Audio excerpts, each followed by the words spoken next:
Bom dia a todos. Meu nome é Flávia Goldfinger, eu sou diretora executiva do ILSE e vamos dar início então ao nosso webinar. Vamos colocar um vídeo agora rapidinho para vocês sobre o ILSE, o que que é, o que que a gente faz, e depois vamos apresentar as profissionais, a doutora Eliana, a doutora Liliana e a doutora Eliana, que vão fazer as palestras desse webinar. Então, agora rapidinho um vídeo. A saúde pública é uma preocupação global. Todos nós queremos viver de forma saudável em um ambiente de qualidade, mas sabemos que esta necessidade nos leva a profundas questões. Há muitos fatores a serem considerados, como a qualidade dos alimentos que ingerimos, a segurança dos produtos que utilizamos, a poluição do ar que respiramos e muito mais. O ILSI, International Life Sciences Institute, é uma organização mundial sem fins lucrativos e de integração entre academia, indústria e governo. Sua missão é estimular a discussão e aplicação da ciência em temas que visam a melhora da saúde e do bem-estar público e preservação do meio ambiente. Com entidades em todo o mundo, conseguimos trabalhar em conjunto com cientistas de diferentes culturas e perspectivas. Essa diversidade é fundamental para o sucesso do ILSE, pois permite que a organização considere todos os aspectos de um problema de saúde pública de um amplo ponto de vista. Temos o compromisso de alcançar e manter os mais altos padrões de integridade científica. Isso significa que nos esforçamos para garantir que as pesquisas sejam objetivas, claras e reprodutíveis. O ILSE tem contribuído há mais de 40 anos para o desenvolvimento de conteúdos relevantes que têm impacto direto na vida de milhares de pessoas em todo o mundo. Aqui estão alguns exemplos de publicações do ILSE Brasil. Séries de publicações sobre organismos geneticamente modificados no Brasil. Séries de publicações sobre food safety, microbiologia, aditivos e alergênicos. Série de publicações, funções plenamente reconhecidas de nutrientes. Banco de dados para a estimativa do consumo de alimentos pela população brasileira e diversas publicações de análise alimentar com dados da POF. Consenso do ILSE Brasil sobre vegetarianismo nos primeiros 5 anos de vida. Repercussões na saúde, manejo e recomendações. O ILSE está comprometido com um futuro mais saudável para todos. A organização continua a trabalhar para melhorar a qualidade de vida das pessoas e apoiar na busca de um meio ambiente saudável para essa e as próximas gerações. Para saber mais sobre o trabalho do ILSE, visite o site www.ilse.org. ILSE, construindo parcerias globais para um mundo mais saudável. Bom, gente, então assim, a gente pede, por favor, que vocês se inscrevam no nosso mailing para receber as novidades, né? Tudo que a gente faz, todos os eventos que a gente está elaborando. Hoje em dia a gente tem também o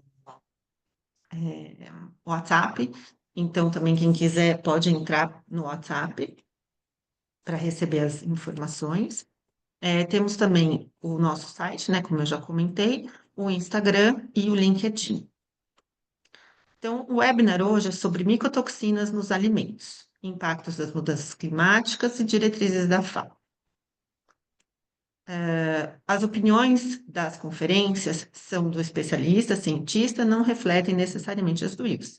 E todos os palestrantes tiveram total liberdade para preparar suas conferências. Se você tiver algum problema com a transmissão, não se desconecte, pois alguém dará suporte na plataforma. E a gente pede, por favor, que usem o Q&A para fazer as perguntas e não o chat, tá?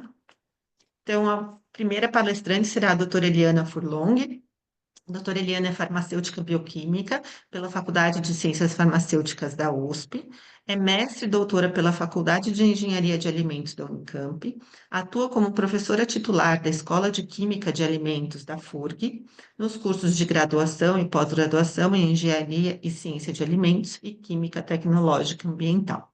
É coordenadora do Grupo de Pesquisas e Estratégias para manejo do risco de micotoxinas na cadeia produtiva de alimentos e do Laboratório de Micotoxinas e Ciência de Alimentos da EQA FURC.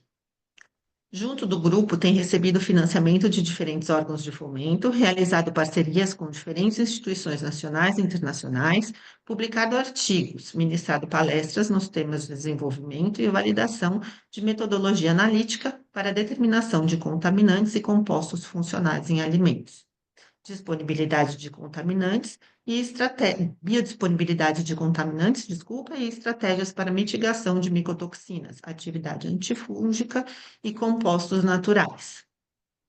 A seguir, a doutora Liliana Rocha, também palestrante, professora associada da Faculdade de Engenharia de Alimentos da FEA Unicamp, graduada em farmácia pela PUC de Campinas, realizou doutorado e pós-doutorado em microbiologia pelo Instituto de Ciências Biomédicas da USP, é pós-doutorado em genética de fatores de virulência e metabólitos secundários em fungos filamentosos do Royal Botanic Garden and Domain Trust em Sydney, Austrália.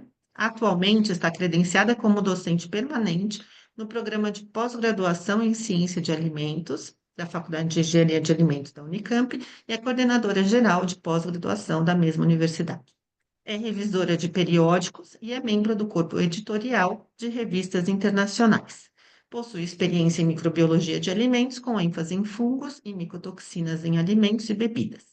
Sua linha de pesquisa é focada na detenção de micotoxinas, identificação de fungos, tecnologias emergentes para o controle de fungos e micotoxinas, ecofisiologia de fungos toxigênicos e compreensão dos mecanismos genéticos envolvidos na produção de metabólitos secundários tóxicos.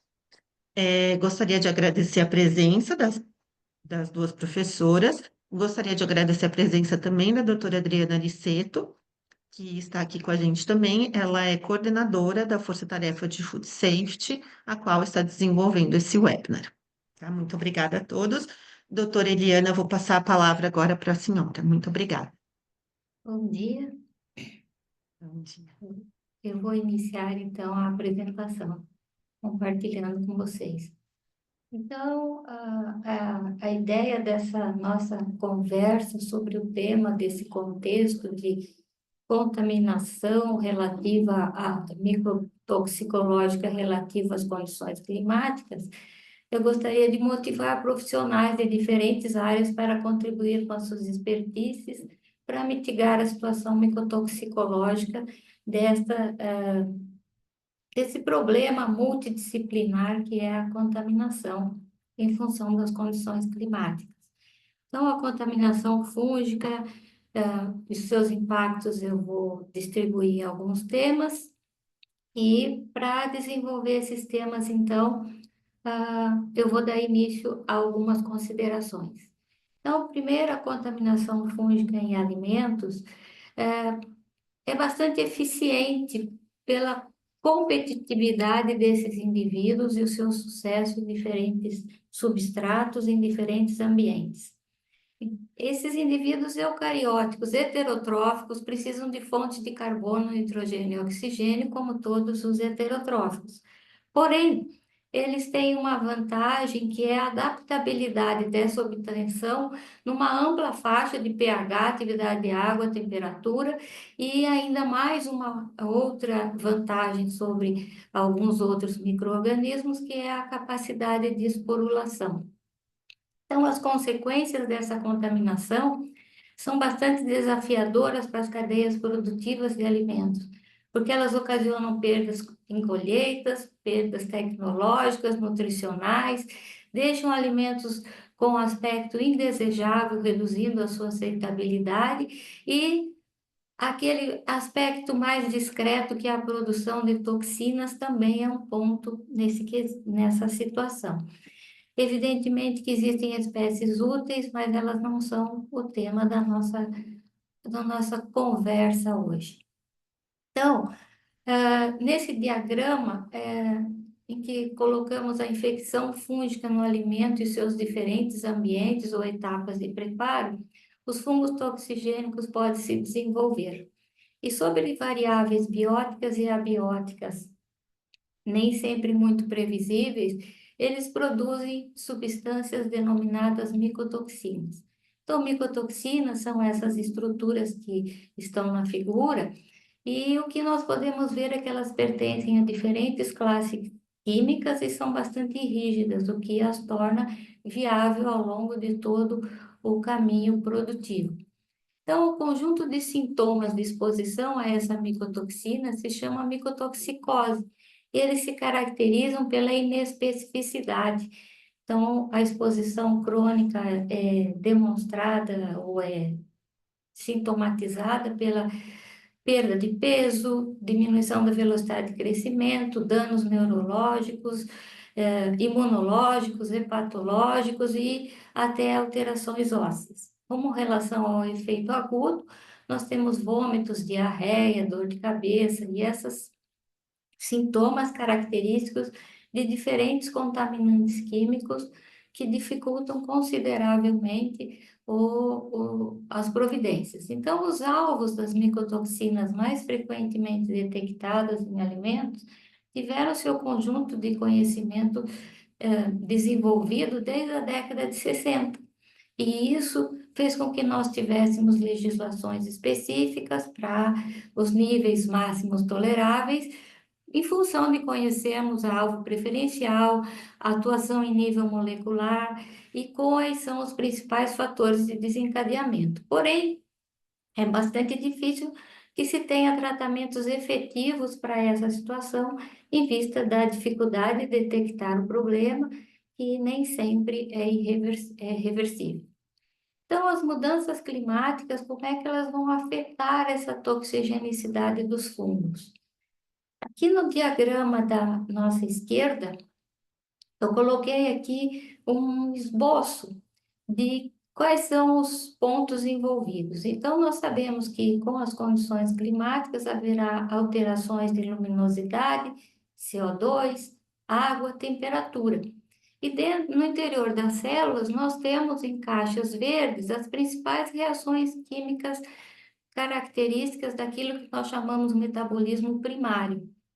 Em lilás, nós temos as principais macromoléculas envolvidas nesses caminhos metabólicos. E em vermelho, nós temos as principais famílias químicas que compõem as estruturas que farão parte do que nós chamamos de metabolismo secundário. Então, resumindo isso aqui do lado direito, o metabolismo primário possui especificidade para a produção de energia e síntese de macromoléculas típicas dos diferentes seres vivos. Quanto ao metabolismo secundário, estão aquelas reações que nem sempre precisam ser chamadas, né, para que o indivíduo possa sobreviver, mas elas têm um papel relevante no sentido de diferenciar ciclos metabólicos e até um papel ecológico, no sentido de tornar esse micro-organismo ou esse ser competitivo no seu ambiente. Geralmente estão associados a mecanismos de defesa. Então, se a gente tem um cenário climático em que as variáveis abióticas referentes ao clima são tão drásticos, tanto o hospedeiro quanto o fungo produtor serão afetados. E isso será vivenciado por esses indivíduos como uma situação de emergência, em que eles têm que acionar os seus mecanismos para desenvolver melhor a sua situação de adaptabilidade naquela nova condição. No caso dos fungos toxigênicos, são produzidos esses compostos que chamamos de micotoxinas. Então, os fungos toxigênicos, nessas circunstâncias, eles poderiam, de emergencial, eles podem levar a dois caminhos.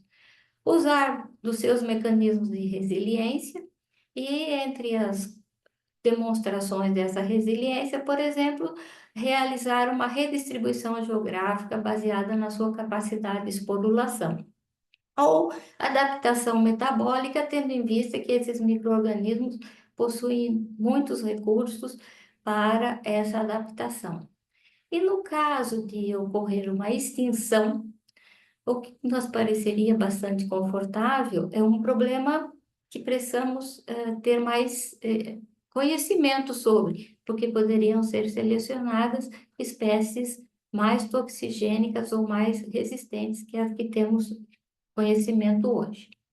Então, com relação às evidências experimentais de que essa situação poderia estar ocorrendo em função das alterações climáticas, são bastante claras na literatura, em que tem sido mostrada que essa capacidade de adaptação fúngica pode ser verificada em função das regiões que há um tempo atrás não se esperava determinados tipos de micro-organismos e nem micotoxinas naqueles substratos, e isso está sendo alterado. Então, o que se tem verificado também na literatura é que é a prevalência de uma espécie sobre a outra. E a tendência dessas prevalências em algumas regiões são das espécies mais xerofíticas. Com relação às expressões de vias metabólicas alternativas, o que a literatura tem como base é que muitos grupos químicos de compostos que podem ser classificados como micotoxinas têm sido identificados. E eles são genericamente chamados de micotoxinas emergentes, que ainda precisamos de mais conhecimento para a tomada de providências mais efetivas. Temos também uma frequência bastante aumentada da contaminação de micotoxinas no mesmo substrato, especialmente em algumas matrizes cereais em que isso não era usual. Então, aqui, como ilustração dessa contaminação, eu trouxe um insight do relatório recente da Fermilich sobre a situação das rações, um estudo que foi realizado em apenas 3 meses dos anos de 2024 e 2025, um estudo comparativo. Então, nessa diagrama que eu selecionei, nós temos os animais, né, na primeira coluna de cada região, e esses animais têm uma tonalidade crescente do amarelo clarinho até o vermelho. Então, isso significa aumento de risco de danos tóxicos decorrentes da exposição. Então, entre as coisas que nós sabíamos há pouco tempo atrás, é que, especificamente na América Central e do Sul, nós esperávamos uma grande contaminação por aflatoxina. E o que nós estamos vendo nesse pequeno período de estudo é que isso mudou, porque os tons de risco dos animais estão em amarelo claro. O problema ainda persiste e parece que tem sido aumentado na Ásia. E se a gente vai olhar aqueles países em que nós esperávamos uma determinado tipo de comportamento, como por exemplo na América do Norte, né? Nós temos que o desoxinivalenol mostrou uma tendência à diminuição nesse período estudado. Então, a gente tem essas mudanças praticamente pouco frequentes até aqui, ocorrendo em menos de 3 meses, ilustrando isso que nós estamos comentando, né? Perdão, as barras claras horizontais, as mais claras referem-se ao ano de 2024 e as mais escuras ao ano de 2025. Então, nós vamos falar sobre a mitigação dessa contaminação. O velho chavão prevenir ainda é o melhor remédio, efetivamente é válido. E isso tem sido bastante trabalhado, né, nas novas técnicas agrícolas cada dia mais avançadas, como que permitem seleção de espécies, manejo mais eficiente das culturas e das condições de armazenamento. Os maiores sucessos nesse quesito vêm sendo mostrados quando se aplicam determinados tipos de fungicida com períodos de carência menor e em determinadas etapas do cultivo. E o controle biológico também tem se mostrado de bastante sucesso. O que fica de pergunta é se essas variáveis climáticas, utilizando essas técnicas, se elas vão afetar o potencial toxigênico antes que essas situações, as espécies fúngicas tenham sido eliminadas desses substratos. Com relação à contaminação pós-colheita, nós podemos degradar ou descontaminar. Quando pensamos em degradar, significa destruir a estrutura das micotoxinas e descontaminar é um termo que se usa mais relacionado a reduzir ou a retirar essas contaminantes das matrizes que serão consumidas. Num caso ou no outro, a ideia é sempre reduzir a toxicidade. Mas quando nós vamos reduzir a toxicidade por inativação, destruição ou remoção, não é possível que a técnica adotada produza resíduos tóxicos, ela deve manter o valor nutritivo e as propriedades tecnológicas da matriz. Associar tudo isso num único, nas técnicas é bastante difícil.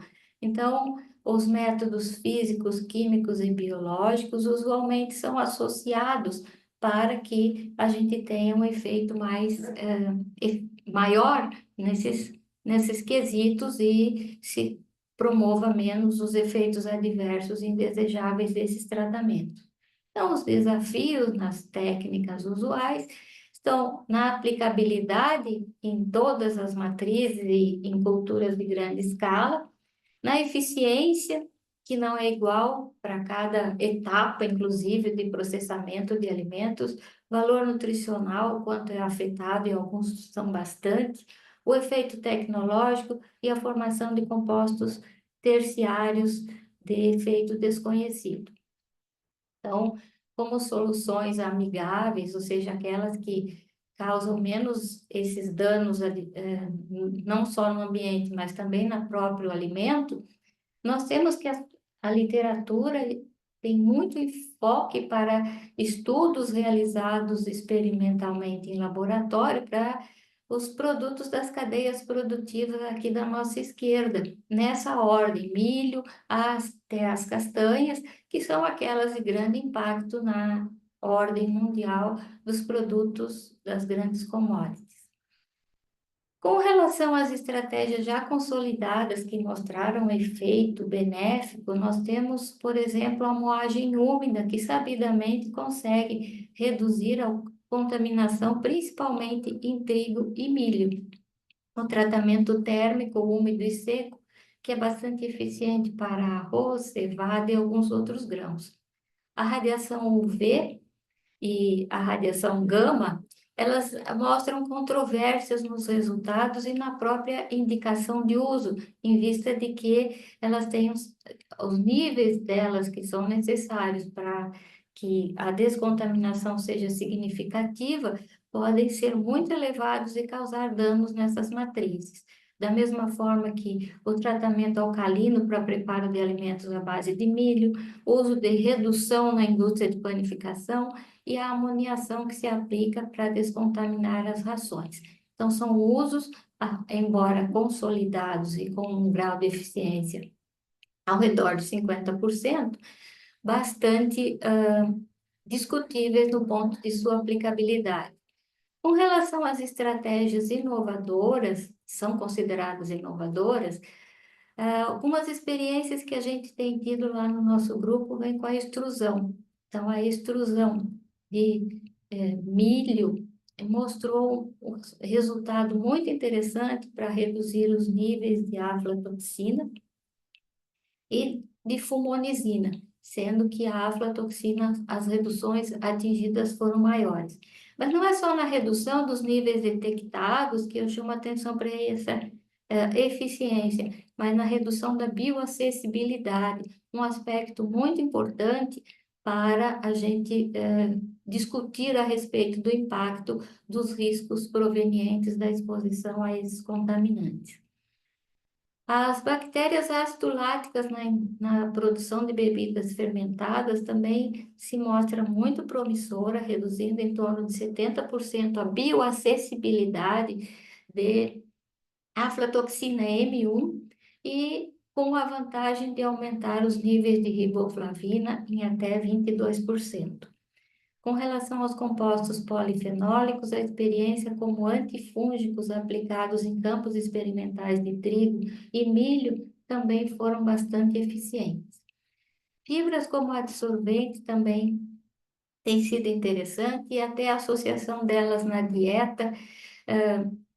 Existem informações de literatura que mostram que beneficiam os nossos mecanismos naturais de defesa.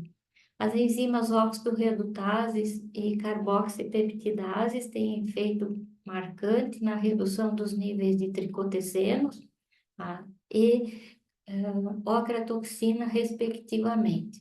Ozonização se mostrou bastante eficiente na nossa experiência para a degradação de tricotecenos em trigo.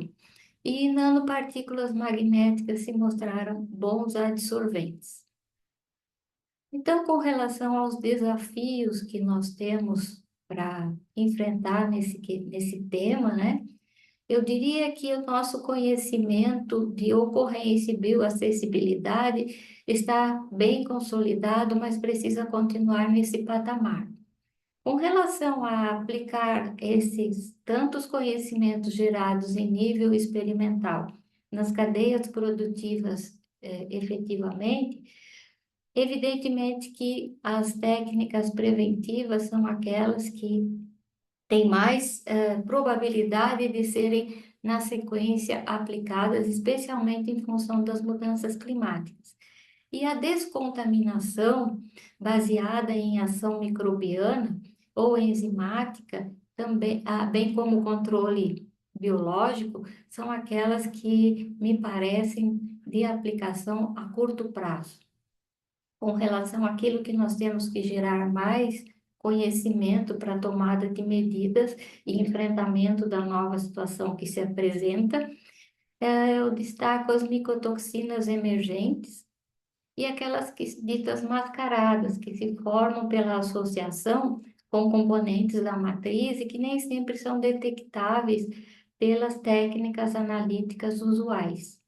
Uma outra ponto que conhecimento precisa ser urgentemente apresentado é com relação à contaminação cruzada entre as micotoxinas de diferentes origens metabólicas e a questão com outros contaminantes que se formam ao longo das cadeias produtivas por contaminação cruzada incidental ou até mesmo de erros experimentais. Com relação à dieta, o efeito da dieta e no desencadeamento dos nossos mecanismos naturais de defesa e da própria bioacessibilidade dessas micotoxinas, precisamos gerar também conhecimento. E biomarcadores que reflitam o nível de exposição para as diferentes grupos populacionais envolvidos, seria um ponto de bastante necessidade de dados efetivos de aplicação. Então, nesse contexto em que nós fizemos essa rápida passagem, eu acho que o grande desafio do cenário climático é que nós precisamos adequar as ferramentas disponíveis para promover a competição amigável entre seres vivos e já evitar a produção das micotoxinas, uma vez que a contaminação nem sempre é evitável, né? A situação ideal seria que ela não houvesse.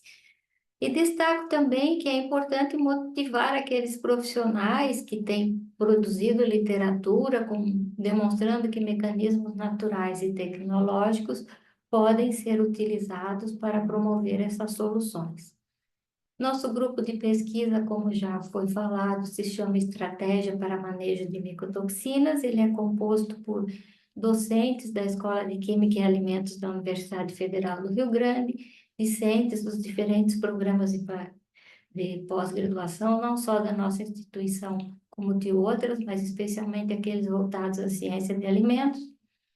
E fica aqui o meu obrigada para o Ilse, e eu vou abrir um parêntese aqui, que eu agradeço muito a oportunidade dos organizadores do Ilse Brasil, porque o laboratório de micotoxinas e essa experiência que eu tive a oportunidade de desenvolver junto com uma série de profissionais, foi iniciada com um prêmio que o Ilse ofereceu em 1993, faz tempo, e o nosso pôster foi premiado, meu e da professora Lúcia Maria Valente Soares, da Unicamp, e esse recurso foi muito útil para iniciar as primeiras aquisições de padrões e material para camada delgada. E eu agradeço porque a partir desse start, a gente tem um laboratório que consegue ter contribuições interessantes. Agradeço aos organizadores, aos meus colegas, meus discentes e ao público. Obrigada. Muito obrigada, doutora Eliana. Eu não sabia disso, mas fico muito feliz que o Wilson pôde ajudar.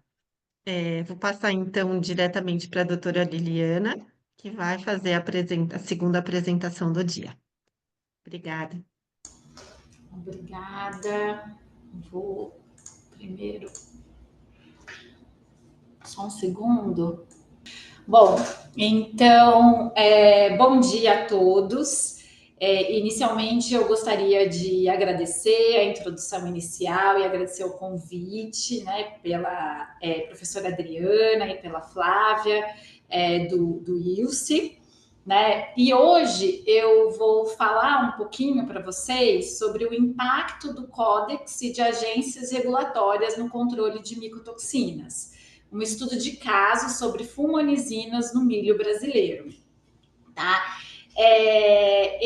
Essa apresentação, ela é, na verdade, derivada de um artigo científico, né, que eu escrevi em colaboração com a doutora Marta Taniwaki, do ITAL, em colaboração com a Lígia Schreider, não consigo falar direito o nome dela, da Anvisa, né, e também com os doutores Michael Ennis e Farid El Rafar, do Codex Alimentários.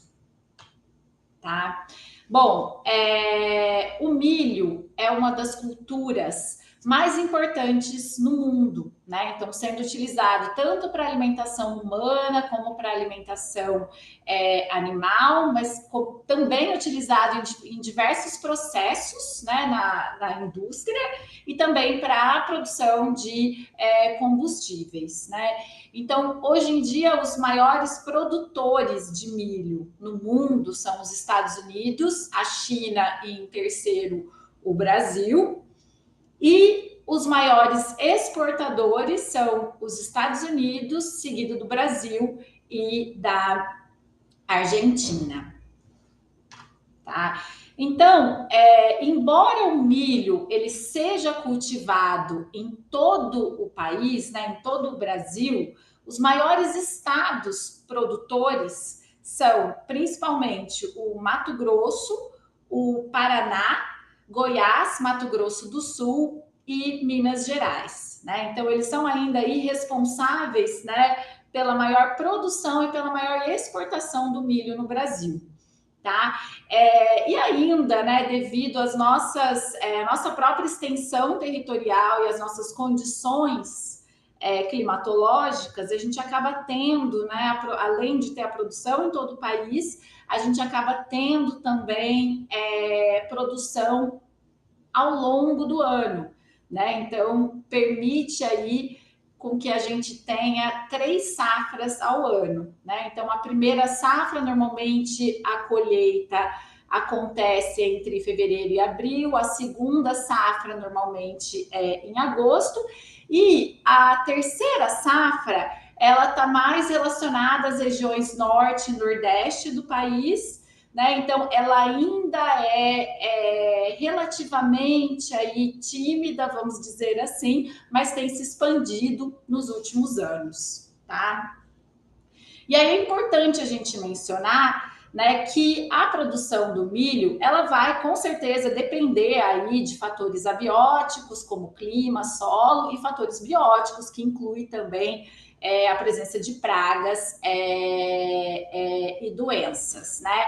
Além disso, vai depender também das práticas de manejo. E ela vai poder, né, ser limitada por uma série de situações, né? Que vai desde a presença de pragas, né? A presença de seca, alterações extremas aí de temperatura e umidade, bem como, né, a presença de micro-organismos, que são potenciais causadores de doença, né? E aí, dentre os maiores causadores de doenças, né, no milho, a gente inclui os fungos, tá? Ainda queria ressaltar, né, que no Brasil a gente ainda tem a ação aí do El Niño e da Laninha, que pode ainda ocasionar, né, algumas alterações, como secas e umidades intensas, que podem levar, por exemplo, né, uma maior severidade das doenças ocasionadas por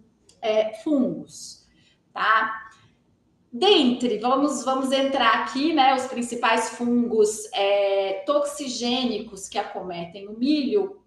A gente inclui, né, as espécies de aspergilos pertencentes à seção Flavie, o complexo de espécies Fusarium graminearum e o complexo de espécies Fusarium fujicuroi, né? Então, aqui nesse último eu marquei de vermelho porque eles são os maiores produtores de fumonizinas, tá?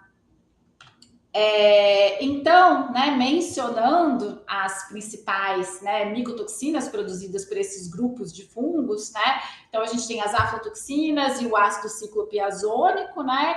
Então, produzidos por Aspergillus seção Flavie, e a gente tem aí as fumonizinas, produzidas pelo complexo de espécies Fusarium fujicuroi, zearalenona, desoxinivalenol, produzidas principalmente pelo complexo de espécies Fusarium graminearum, né?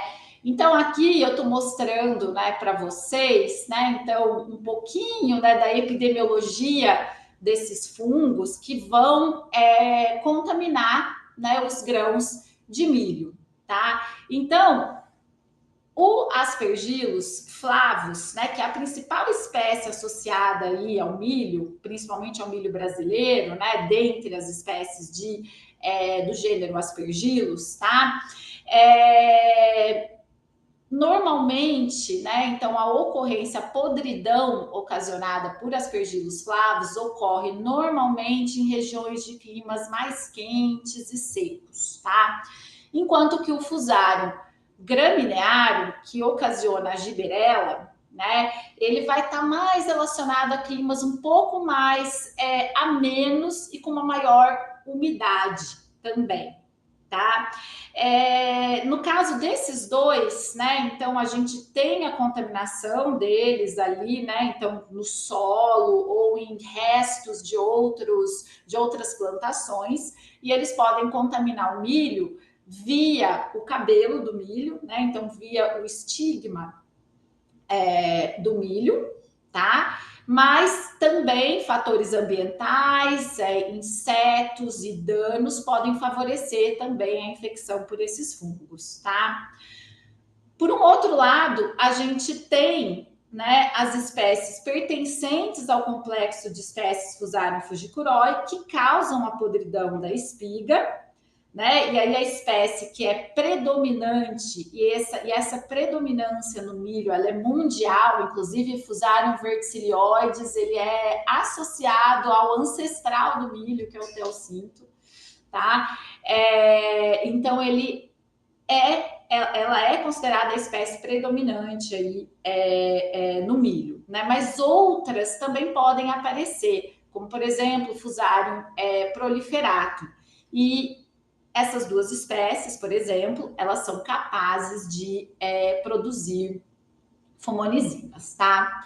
Mas o Fusarium verticilioides, né, ele tem um sucesso aí na contaminação do milho, porque ele apresenta diferentes vias também de contaminação, né? Então, a contaminação, ela pode acontecer da mesma forma que eu expliquei, né, para aspergilos flavos e Fusarium graminearum, mas ele também pode ocasionar uma infecção sistêmica pelas próprias sementes utilizadas, né, para a plantação do milho, tá?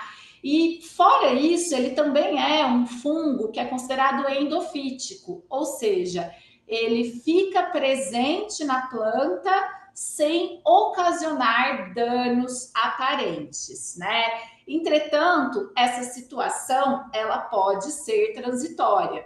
Então, se eu tenho, dependendo aí da relação entre o fungo, a planta hospedeira e o ambiente, né, ele pode se tornar um patógeno, né, e acumular elevados níveis de fumonizinas, tá? O que é importante é que o fungo, mesmo ele sem ocasionar danos aparentes, tá?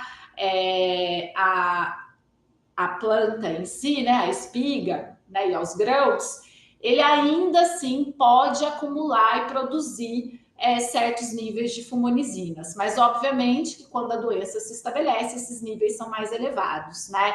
Então, nesse sentido, é muito importante a gente pensar em boas práticas na agricultura, né? Então, a prevenção, trabalhando com plantas existentes, práticas agronômicas, entre outros, tá? E aí, um outro ponto importante, né, logo após a colheita desses grãos, né, é muito importante que se tenha a secagem rápida e adequada desses grãos, né, porque de uma forma geral, o Fusarium verticilioides ele não vai permanecer durante o armazenamento se as condições de secagem forem adequadas, tá? Entretanto, se eu tenho uma umidade mais elevada, se eu tenho um aumento de uma atividade de água, eu ainda assim posso ter um acúmulo de fumonizinas posteriormente. Então, é muito importante ter, né, todo o controle e um monitoramento dessas condições, né? Então, eu tô falando tudo isso, né, porque o Fusarium verticilioides, ele é o maior produtor de fumonizinas, né, e toda essa importância se deve principalmente pelos efeitos tóxicos que as fumonizinas podem ocasionar, como, por exemplo, a leucoencefalomalácia em equinos, edema pulmonar em suínos, o hepatocarcinoma em diferentes animais. Em humanos, as fumonizinas estão aí relacionadas com o câncer esofágico, sendo considerado, então, pela IARC como possivelmente carcinogênicas, então, como grupo 2B. E estudos também demonstram que as fumonizinas podem ocasionar alterações no tubo neural de recém-nascidos, tá? Assim, né, a European Food Safety Authority, a EFSA, estabelece, então, uma ingestão diária tolerável de 1 micrograma por quilo de peso corpóreo para as fumonizinas, tá? E limites máximos também são estabelecidos para esse grupo, né, de micotoxinas, tá? Então, nesse contexto, né, a gente fala sobre o Códex Alimentários, né, que é um conjunto internacionalmente reconhecido de normas, diretrizes e códigos de práticas que são aí realizados, né, pela comissão do Códex Alimentários, né, e como parte do programa conjunto entre a FAO e a Organização Mundial da Saúde. Né? Então, o objetivo do Códex Alimentários é a proteção da saúde dos consumidores e e proteger também, né, e promover práticas justas, né, no comércio de alimentos, tá? E aí existe, né, um subcomitê do Códex que é sobre contaminantes em alimentos, que também estabelece diretrizes, né, para contaminantes. incluindo micotoxinas em alimentos, tá? Queria mencionar aqui, né, que os documentos feitos pelo Códex Alimentários, né, eles são recomendações, né, para adoção voluntária dos países que são membros, né, do Códex, né? Então, eles são para adoção voluntária, mas eles servem também como base para as legislações nacionais, tá? O Brasil, ele é membro desde 1968 e ele tem contribuído desde então com diversos textos para o Códex, tá? E principalmente com produtos que são de relevância para o país, como por exemplo o milho. E ainda eu queria ressaltar também que a credibilidade dos textos do Códex, né, é derivada principalmente de dados que são científicos, né, e rigorosamente coletados mundialmente, tá? Bom, e aí a gente tem um dos códigos de prática que são relacionados às micotoxinas, é o CXC 51 de 2003, né, que é a prevenção e redução da contaminação por micotoxinas em cereais, tá? Que se trata aí de estratégias para prevenir ou aí reduzir a contaminação por micotoxinas em cereais durante todas as etapas, né, da cadeia de produção de diversos cereais, né, de diversos alimentos, tá? E aí inclui diretrizes, né, para boas práticas na agricultura, boas práticas de fabricação, considerando também as condições agrícolas de cada, condições ambientais e agrícolas, né, de cada região, tá? Também, né, se faz um estudo, né, sobre o entendimento, né, ele fala, né, sobre o entendimento, né, dos fatores ambientais que podem promover o crescimento de fungos toxigênicos e falam também sobre monitoramento e amostragem, né, para determinação de micotoxinas, tá? Então, ele é muito importante aí para a gente pensar principalmente na prevenção da contaminação por micotoxinas, incluindo fumonizinas aí no milho, tá? Então, eu queria mostrar, né, inicialmente aqui esse gráfico que demonstra a situação da contaminação por fumonizinas no Brasil entre 1991 e 2010.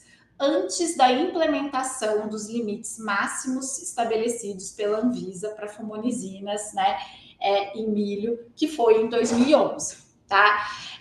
No período, né, acabou acontecendo uma discussão intensa no país, né, pelas agências regulatórias, produtores e diversas partes interessadas, né? Por quê? Porque a regulamentação brasileira sobre micotoxinas ainda era muito limitada e não incluía os limites máximos para fumonizinas, né? E aí, apesar desse gráfico ainda mostrar uma redução da contaminação por fumonizinas entre 1991 e 2010, esses valores flutuavam bastante, tá? E aí, a gente, né, assim, de acordo com esses dados da literatura, né, a gente observou aí uma média de contaminação por fumonizinas em torno de 2.700 microgramas por quilo, e algumas amostras ainda apresentaram níveis acima de 10.000 microgramas por quilo, né? Então, normalmente, amostras que eram destinadas para o consumo animal, tá? E aí, o que acontece? Toda essa contaminação e toda essa situação, naquela época, levou à rejeição de diversos lotes de milho que iam para exportação, né? Então, algo precisava ser feito, né? E também indicou, né, que poderíamos ter também, né, uma elevada contaminação por fumonizinas no mercado nacional, né? Então, aqui, esse segundo gráfico, né, eu mostro para vocês aqui a ingestão diária provável de fumonizinas, tá? De acordo com os dados de ocorrência e de consumo de milho disponíveis, tá? E aí, o que a gente observa é que na década de 90 era acima do recomendado pela EFSA, né? Com uma redução gradual dos anos, né? Até 2010, tá?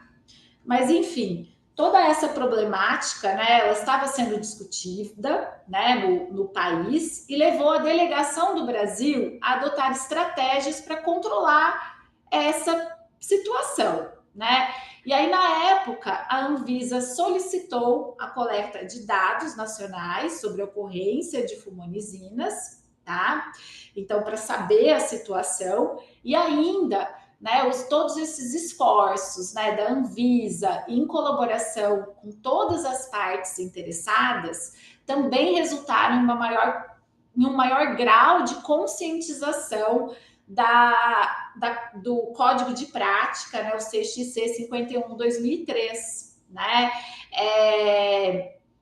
Então, o que levou, né, todos os produtores, os pesquisadores, né, pensarem em boas práticas de agricultura, fabricação, desenvolvimento de novos cultivares, né? Então, estudos para o desenvolvimento começaram a acontecer também, né? E aí, por fim, culminou, né, no estabelecimento, né, dos limites máximos aí para fumonizinas, tá? O que é interessante aqui, vou resumir aqui o que a gente está mostrando aqui, né, era que a estratégia adotada pela Anvisa para o estabelecimento dos níveis máximos para fumonizinas em milho e produtos derivados foi também muito inovador, porque iniciou com limites máximos relativamente elevados, né, em 2011, quando foi estabelecida, e ela foi reduzindo progressivamente ao longo dos anos, né? E, inclusive, né, ao longo dos anos, novos grupos de alimentos também foram inseridos na legislação, né? Isso, com certeza, levou uma melhor adaptação por parte aí de todos os envolvidos e produtores e possibilitou também ajustes, né, ao longo dos anos, né, na regulamentação para micotoxinas de uma forma geral, mas aqui a gente está apresentando fumonizinas, tá? E aí, né, eu queria passar aqui para vocês, né, que toda essa estratégia aliada à conscientização dos códigos de prática desencadeou uma série de resultados positivos. E esses resultados positivos também levaram à redução da contaminação por fumonizinas no milho e nos seus derivados, tá? Então, a gente observa, né, que a média ela reduziu de forma significativa, né, nesses dados que a gente teve, né, de contaminação por fumonizinas, né, em torno de 2.700 para 685 microgramas por quilo, tá? E a gente também, né, observou, né, que isso acabou contribuindo para a melhoria, né, para uma maior conformidade do milho, né, com os padrões internacionais, né? E em adição, também houve uma queda na ingestão provável diária de fumonizinas aí a partir de 2011, tá? Então, o impacto, né? Queria falar que o impacto coletivo dessas medidas acabou melhorando a qualidade do milho, né? E acabou também aumentando a produtividade, né? Então, essa imagem aqui demonstra a redução da contaminação por fumonizinas e um aumento da exportação do milho no Brasil, com base nos dados disponíveis nos últimos 30 anos, tá?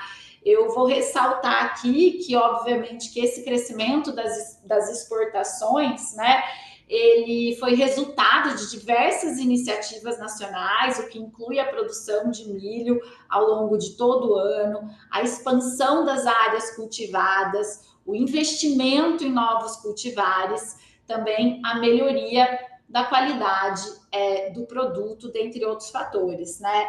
Ainda assim, né, a redução da contaminação por fumonizinas com certeza contribuiu para a melhoria da qualidade do produto e para o fortalecimento e aceitação do mercado internacional, o que acaba contribuindo também para a exportação, tá? Então, aqui, como conclusões e desafios, né? Então, a adoção de limites máximos e a maior conscientização nacional sobre a importância dos textos do Códex contribuíram para a redução de fumonizinas no milho brasileiro. E esse esforço foi, na verdade, decorrente de uma ação colaborativa, né?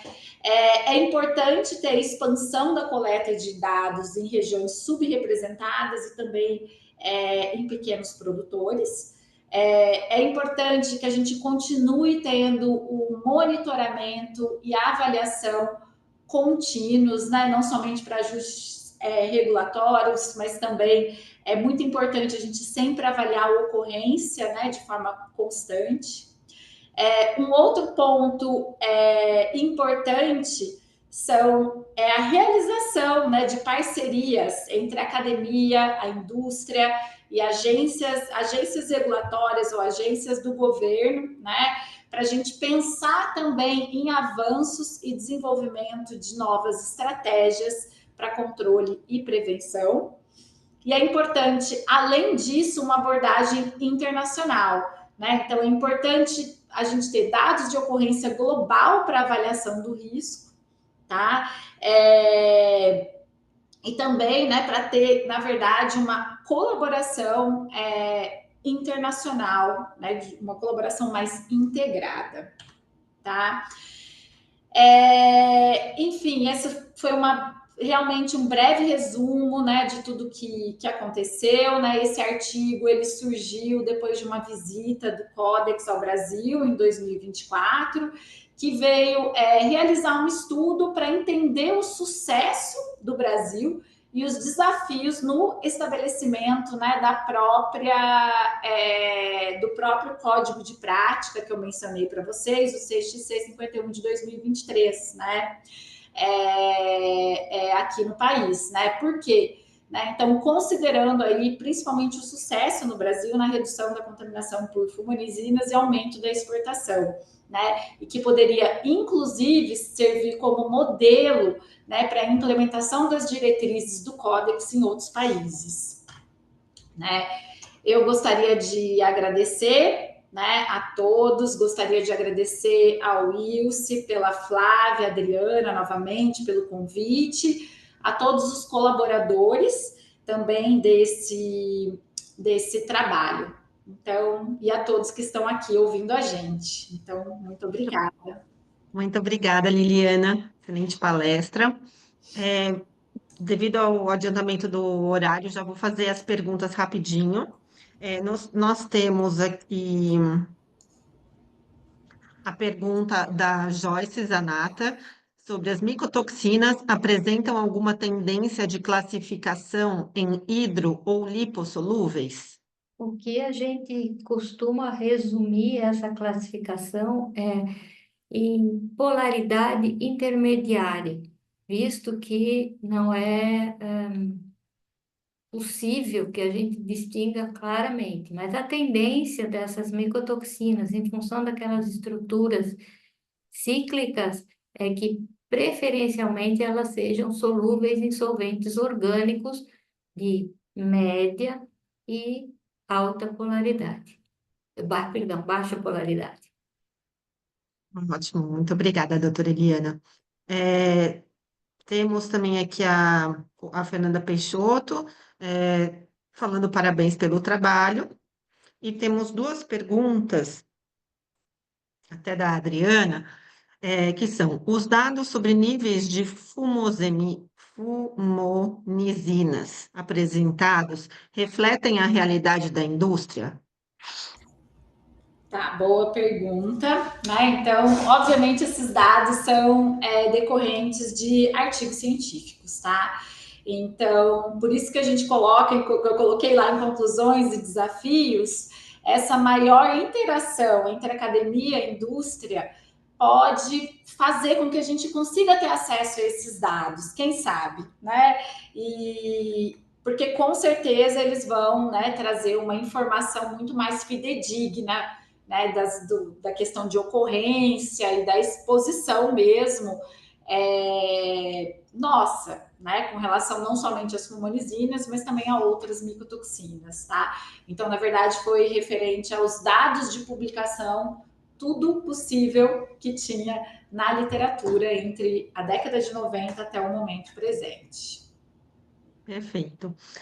Mais uma. Sobre o controle de fumonizinas, você acha que apenas prevenção é suficiente?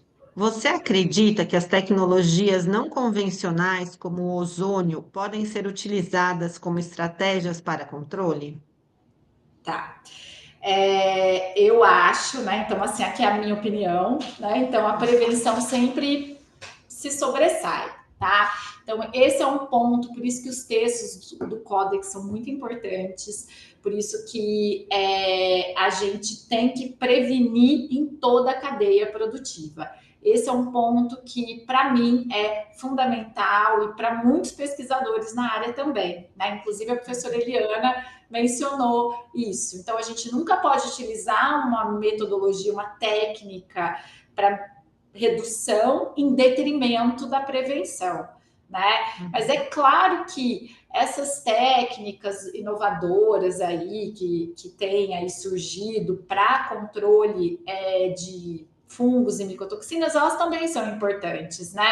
Principalmente, na minha opinião, principalmente quando a gente pensa na descontaminação por fungos, né? Então, o controle de fungos. Se eu controlo e depois, então eu reduzo a carga fúngica e depois eu controlo isso durante o armazenamento, eu vou ter um efeito positivo, né? Agora, com relação à ação nas micotoxinas, eu tenho um pouco de dúvida, porque cada sistema é uma situação. Então, eu posso fazer um tratamento com ozônio no milho e eu posso estimular, por exemplo, a formação de um outro composto. E aí, como a professora Eliana falou, esse composto depois pode fazer com que a micotoxina original se torne bioacessível. Então, assim, cada sistema é uma história diferente. E cada um deles, né, precisa ser estudado de forma muito cuidadosa para a gente não chegar a interpretações errôneas. Perfeito. Muito obrigada, então, doutora Liliana. Gostaria de agradecer a todos que ficaram conosco até agora.